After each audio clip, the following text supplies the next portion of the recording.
Hoje a gente vai mergulhar numa lenda muito, mas muito antiga, a lenda do Golem, uma criatura feita de barro que, sabe, assombra a imaginação humana há séculos. E o mais impressionante é como ela continua a dar forma para as nossas histórias mais modernas.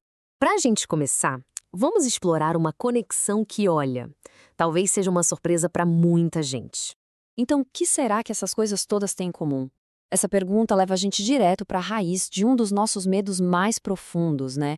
O medo da criatura que se volta contra o seu criador.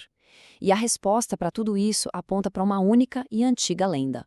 Olha só que interessante. O Golem funciona quase como um projeto original para todos esses seres criados por mãos humanas, desde o homúnculo da alquimia até o Frankenstein de Mary Shelley, que, aliás, foi diretamente influenciada por essa lenda, viu? O padrão é o mesmo, a nossa ambição de criar vida e, ao mesmo tempo, aquele medo de perder o controle sobre ela. Ok, então vamos voltar um pouco lá para as origens para entender como essa ideia tão poderosa começou a tomar forma. O próprio nome Golem já revela a sua essência. É uma palavra em hebraico para substância sem forma, matéria-prima.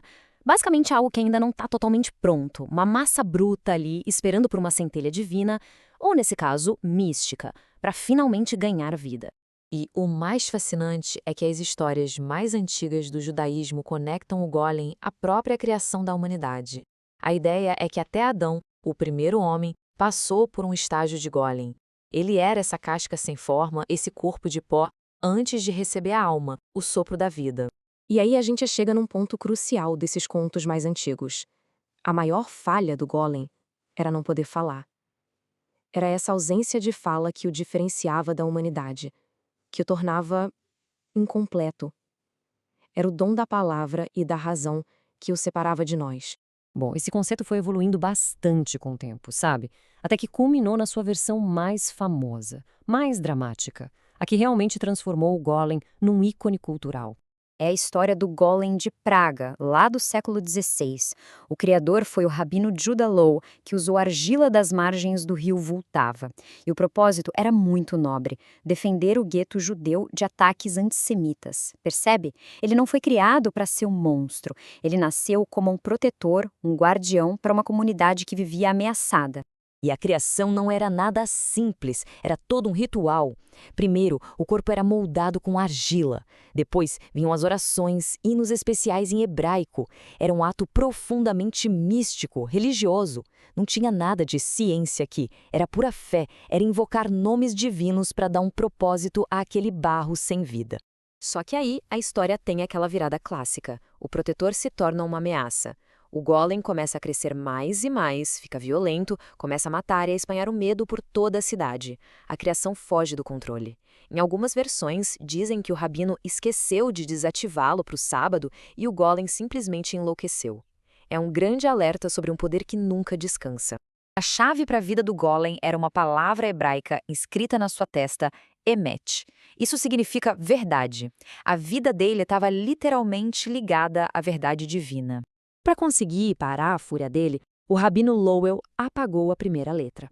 Com isso, Emet, ou verdade, se transformou em Met, que significa morto. E com esse simples ato, o gigante de barro desmoronou, voltando a ser apenas pó. É uma história e tanto, né? Vamos ver agora como essa narrativa tão poderosa de criação e destruição continua a ecoar nos dias de hoje.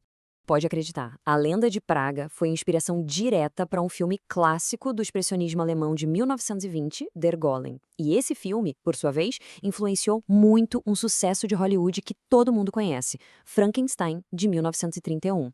O DNA do Golem, tanto visual quanto temático, está totalmente entrelaçado com a história do cinema e do terror. E daí em diante, o Golem se espalhou por toda a cultura pop. Na literatura, nos RPGs de mesa como em Dungeons and Dragons, nos videogames como Minecraft, até o ganhador do prêmio Nobel Isaac Bashevis Singer escreveu a sua versão. O Golem virou esse arquétipo, sabe? Do servo construído, seja de pedra, metal ou o que for. Um ser poderoso, mas que sempre vem com um risco embutido. E isso tudo nos leva à questão final. Se o Golem é uma história de alerta sobre criações que fogem ao nosso controle, quais são os nossos golems hoje em dia? A verdade é que esse mito de séculos nunca foi tão relevante. Ele nos força a pensar sobre o poder e o perigo das nossas próprias criações, seja a inteligência artificial, a engenharia genética. A pergunta que fica no ar é: quando é que a nossa verdade pode se transformar em morte?